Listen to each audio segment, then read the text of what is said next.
Sa start ng free agency, inoffer ng Bulls si Zach LaVine sa Golden State kapalit ni Chris Paul at Andrew Wiggins. Tinanggihan ng Golden State dahil may kasama pa mga draft picks yun na hindi naman binanggit kung ilan.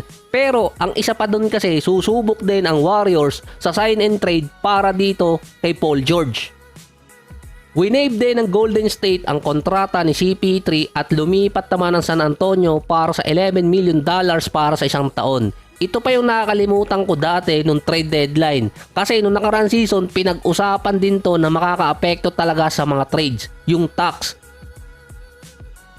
Bukod pa yung sa team kundi yung sa player. Nag-agree agad si CP3 na sumali sa San Antonio na kailangan kasi doon ng point guard. Nakakuha naman sila at parang ngayon hindi naghahabol ng championship si CP3 so far.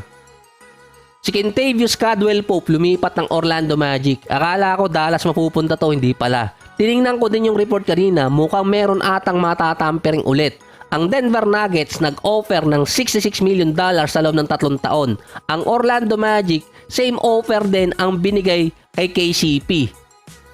May chance na magstay si KCP sa Nuggets kaso nga hindi nangyari. Pareho lang din naman ang contract na binigay. Kaso sinabi sa report nag-leak ang initial offer ng Denver kay KCP kaya natapatan agad ng Orlando.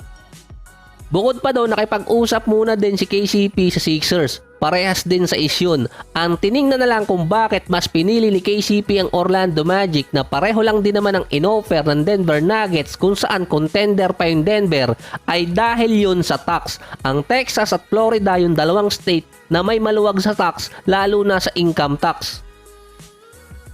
Limited or mas mababa din ang jack tax dito sa mga team sa East. Kahit pareho ang kontratang inoffer ng Nuggets, mas malaki pa rin ang take-home pay ni KCP kung maglalaro siya sa Orlando dahil sa state income tax. In-specify yan sa report regarding sa paglipat ni KCP na mostly na ng decision nangyari dahil sa income tax ng dalawang conference. Sa pagitan ng Texas at Florida, mas papabor kay KCP ang Orlando Magic dahil yung mga teams na makakalaro nila nasa East pa rin, yung jack tax. May dalawang championship na siya, naghahabol na rin ng nawalang $80 million dati. Si James Harden naman nag-agree sa Clippers sa $70 million na kontrata sa loob ng 2 taon. Nagkaroon kasi ng cap room nung nag-decline si Paul George. Ang report pa kay PG, intended niyang lumipat ng ibang team. Ito ay as of July 1, 8 AM. So bago ko i-upload, kung nakapag-sign na si PG, lagay ko na lang sa dulo kung sakali. Sa report, ang Sixers ang nangunguna na makuha si Paul George. Base yan kay Sham. Nag-insist pa noon ng Clippers na flexible ang team nila under sa new CBA rule. Wala naman laban sa mas mababang income tax sa Pennsylvania kung saan andun yung Sixers. So si Harden wala na din sa lista ng gustong makuha ni LeBron para sa pay cut. Nawala din si Jonas Valanciunas na lumipat naman ng Wizards para sa 3 taon na kontrata.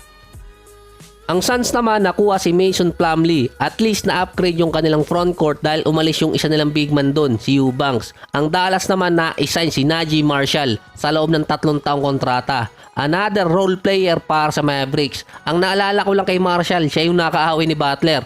Pero maganda rin naman ang nilaro niya bilang role player sa Pelicans last season. Si Kevin Porter Jr. naman, yung pinaalis dati sa NBA dahil nga sa naging gulo niya sa GF niya, nakabalik naman ulit. Ngayon sa Clippers, 2 taong kontrata. Last 2023, nakapaglaro pa siya sa Houston Rockets. Meron siya ng 19 points, 5 rebounds, 5 assists. Sa stats, okay si KPJ. Locker room or bilang teammate, yun lang ang question dun.